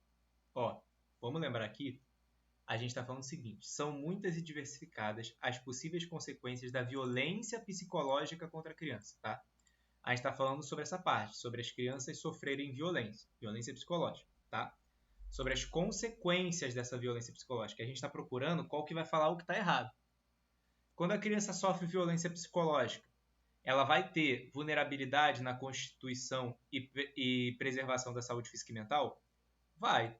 Vai crescer uma criança que não consegue preservar sua saúde física, sua saúde mental, uma criança traumatizada, uma criança vulnerável, né? Vai se tornar um adolescente vulnerável, um adulto que não tem uma saúde mental, que não tem saúde, né, mental, que precisa de tratamentos, né, por vezes precisa tomar remédio, porque sofreu violências e abusos quando criança, né? Freud vai falar muito sobre essa questão, né, da violência contra a criança. B. Prejuízo duradouro na constituição e mobilização do sentimento de autoestima e autoconfiança. A criança que sofre violência psicológica, ela vai ter boa autoestima? Ela vai ter boa autoconfiança? Sim ou não? Não, correto? Então, realmente, ela vai ter um prejuízo. Prejuízo duradouro, ou seja, ela não vai conseguir construir, não vai conseguir mobilizar, não vai conseguir ter uma boa autoestima, uma boa autoconfiança por conta dos abusos que ela sofreu quando criança, tá? Todos são Pessoa, tá sintomas do travando trauma. muito. Ah, tá Só travando uma muito. imagem. Putz, tá. Peraí.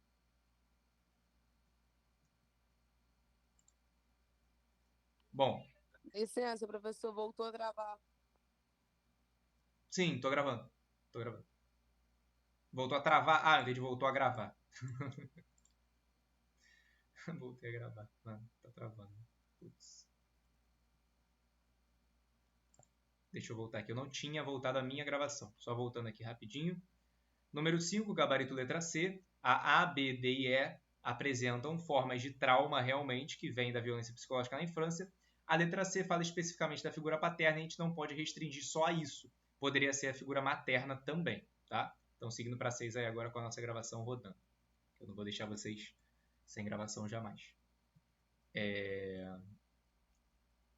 Ainda que as transformações demográficas tenham cada vez mais repercutido no aumento da proporção e do número de idosos na sociedade de maneira global, estamos falando de idosos, se observa que certos estereótipos com relação à velhice seguem prevalecendo como visões parciais e confusas dessa etapa da vida. Um conjunto de atitudes em geral negativas e que se expressam de diferentes maneiras no que diz respeito ao envelhecimento, ainda que nem sempre de modo intencional. Caracteriza a gerofobia,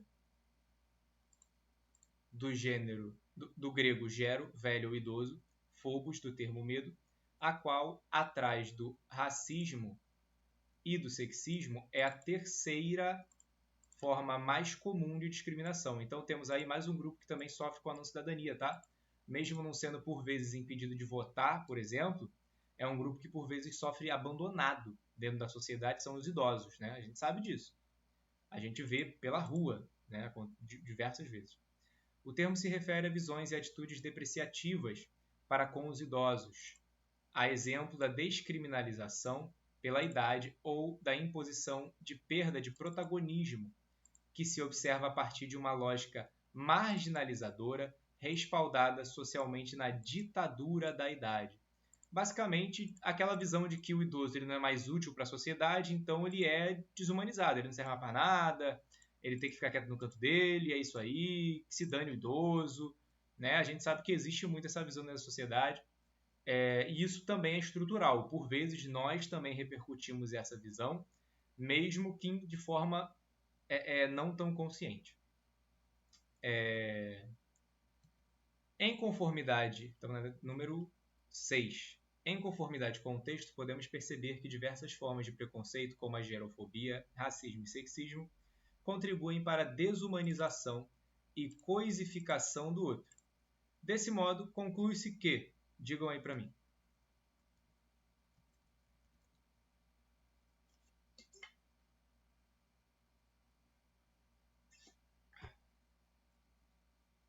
eu vou começar a ler aqui, porque a gente está na 6 ainda, já nosso tempo acaba.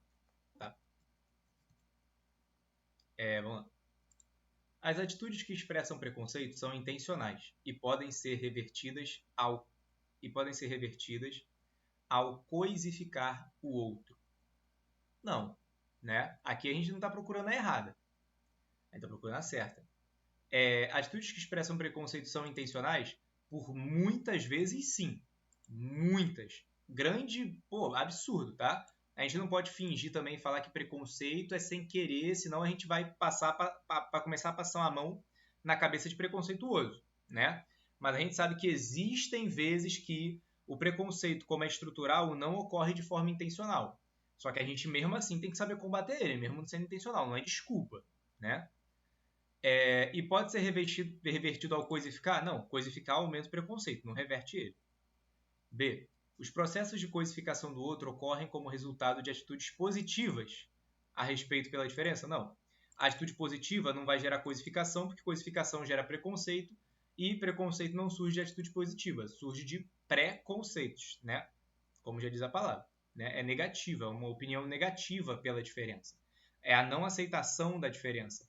É a demonização da diferença, né? A desumanização do diferente, a coisificação do diferente.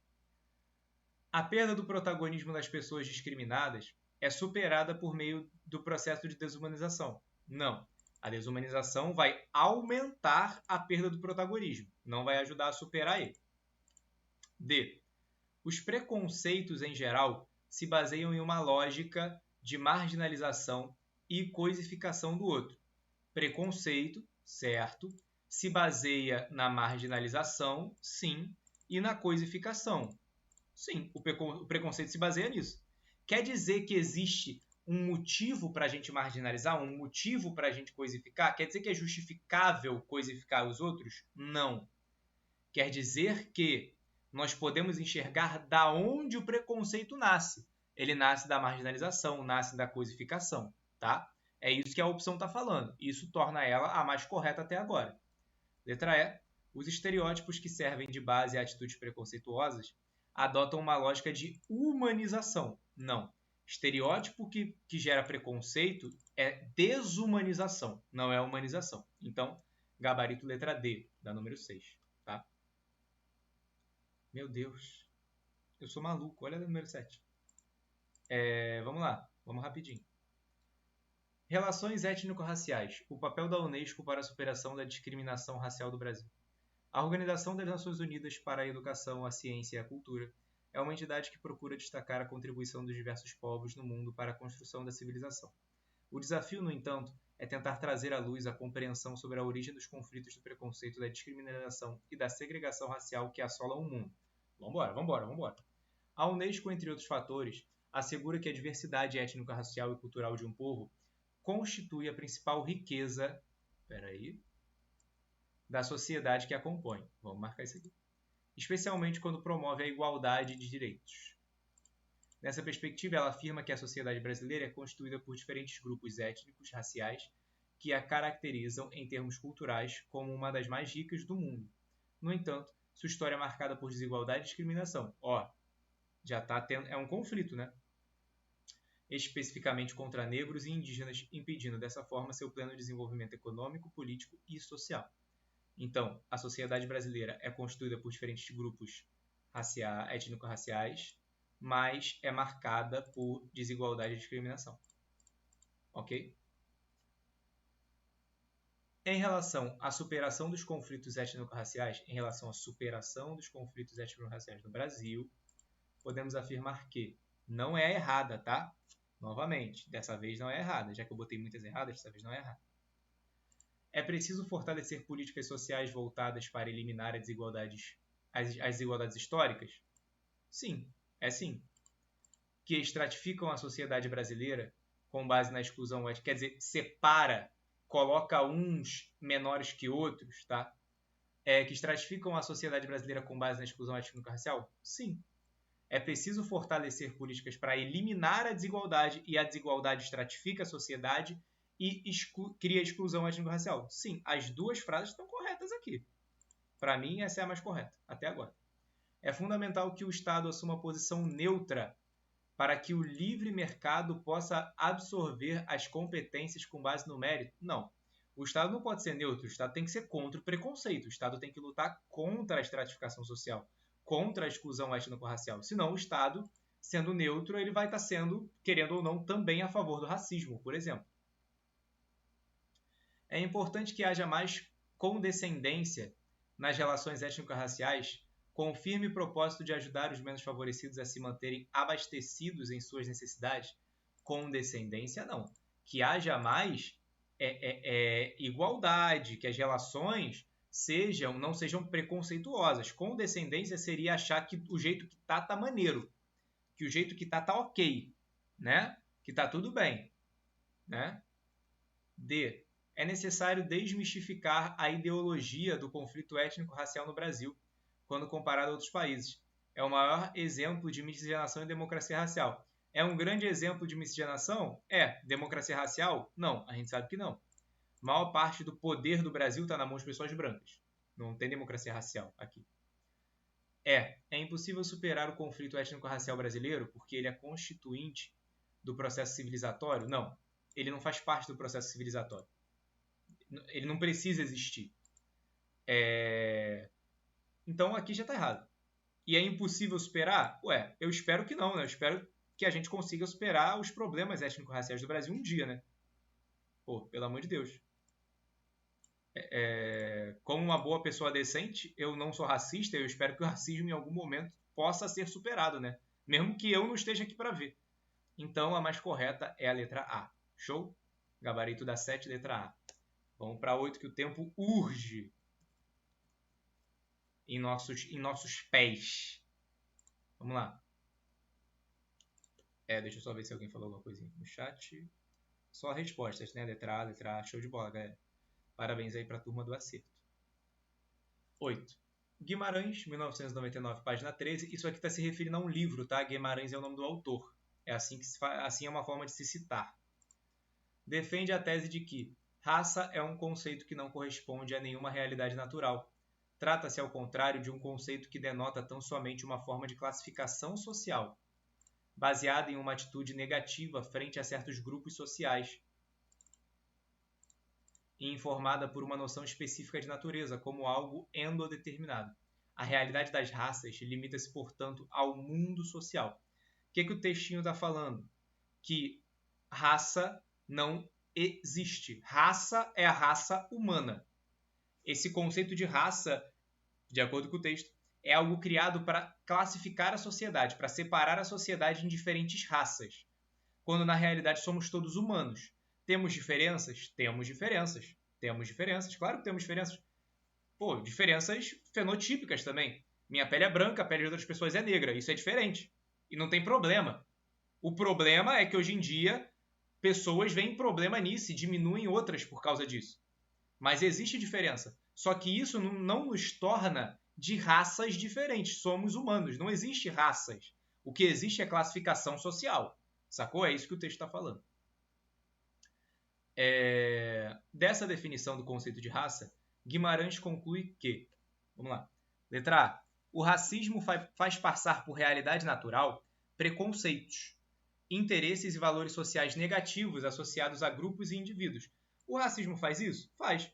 O racismo faz com que preconceitos pareçam algo natural. Simplesmente acontecem, como se não pudessem ser evitados. Como se fosse algo normal. Faz com que interesses e valores sociais negativos sejam associados a grupos e indivíduos específicos. Por exemplo, o racismo vai fazer com que o valor social, seja dito que o valor social de pessoas negras é menor, de que pessoas negras são mais propensas à violência, por exemplo. Isso é racismo. Sacou? Entende? Então, o racismo vai fazer isso? Vai. De fato, o racismo faz isso aqui. Até agora é a mais certa. Já vou até marcar ela. B. Como raça não existe biologicamente, não é possível dizer que existe racismo no Brasil. Calma. Existe racismo no Brasil, sim. Calma aí. Isso aqui já posso parar por aqui. Todos os meus alunos negros aqui, eu acho que concordam que existe racismo no Brasil. Se algum não concorda, aí é você. Mas existe racismo no Brasil. Contra fatos não há argumentos. Desculpa. Estudar o conceito de raça e as manifestações de racismo são apenas formas de legitimar comportamentos sociais ruins. Não. Estudar o conceito de raça e observar que não existe raça, nós somos a raça humana, não está legitimando o comportamento ruim. Está evidenciando que o comportamento ruim não faz sentido. Então, você está incorreta. D. Afirmar que a realidade das raças se limita ao mundo social é o mesmo que afirmar que ela é uma fantasia de alguns indivíduos. Não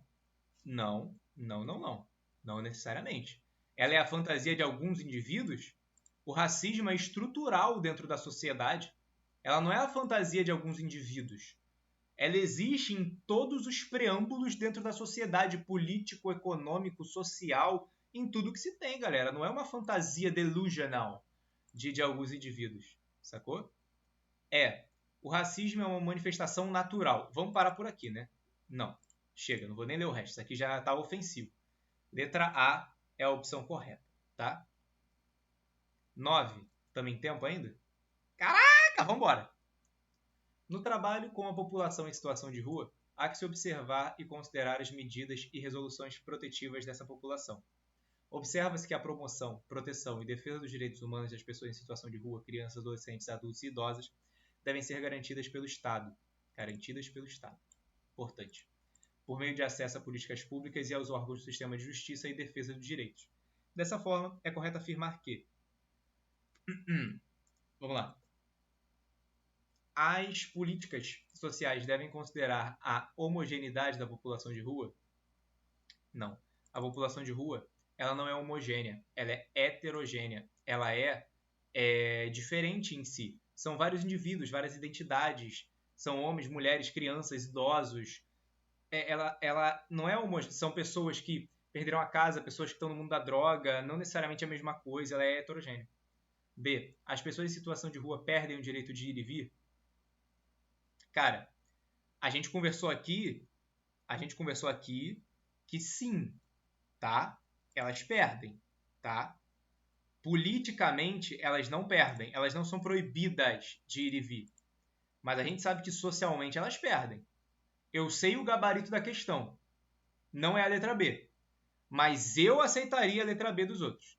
Porque a gente observa que elas perdem o direito de ir e vir, sim, porque elas são, por vezes, proibidas de transitar em vários lugares. Os agentes públicos e privados podem recolher documentos das pessoas em situação de rua? Não, não podem. Documento ainda, se elas tiverem documento, o documento é delas. Não pode ser tomado. D. A população em situação de rua deve ser removida dos espaços públicos? Conversamos sobre isso, né? Ela não deve ser removida. Deve haver políticas para com que elas não sejam mais moradores de rua. Mas elas não devem ser removidas com políticas higienistas. Já fizeram isso no Rio de Janeiro, tá? Depois vocês podem pesquisar sobre a reforma do Pereira Passos, na década de 1920, eu acho. É vedada, ou seja, proibida, a remoção de pessoas em espaços públicos pelo fato de estarem em situação de rua. Falamos sobre isso, né? Então é isso aí, galera. Letra E é a correta, tá? 10. Vamos terminar em tempo, no último minuto. De acordo com Laraia, também é uma citação, o fato de que o homem vê o mundo através da sua cultura tem como consequência a propensão em considerar o seu modo de vida como o mais correto e mais natural. Já deu a resposta aqui. Considerando a diversidade cultural que distingue as sociedades entre si, essa propensão deve ser tratada como expressão do quê? Relativismo cultural? Não estou relativizando, estou falando. Ele está falando que a forma como ver o mundo através da minha própria cultura vai fazer com que eu considere a minha a mais correta e a natural. Não estou relativizando nada. B. Etnocentrismo, onde a minha cultura vai estar no centro de tudo, vai ser considerada mais natural e mais correta? Sim, é literalmente isso que etnocentrismo significa. C. Determinismo geográfico. D. Determinismo biológico. E. Pluralismo cultural. Não está falando sobre geográfico, não está falando sobre biológico, não está falando sobre pluralismo, está falando sobre minha cultura ser mais correta e mais natural que a dos outros. Isso é literalmente a definição de etnocentrismo. Então, apenas a letra B faz o mínimo de sentido. E estamos aí no nosso gabarito. B, A, B, A, C, D, A, E, B. Show? Terminei na hora, tá? Conseguimos. Show, galera? Parabéns pelo acerto. Desculpem a internet. Infelizmente, eu não consigo controlar isso. Se eu conseguisse, eu acho que eu ia demitir muitos funcionários. Mas nossa aula está gravada. Qualquer coisa que alguém tenha perdido, é só assistir depois. Valeu? Boa noite para vocês. Boa noite para a galera da gravação. Bom dia, boa tarde. E por aí vai. Valeu? Abraço. Valeu, pessoal. Boa noite.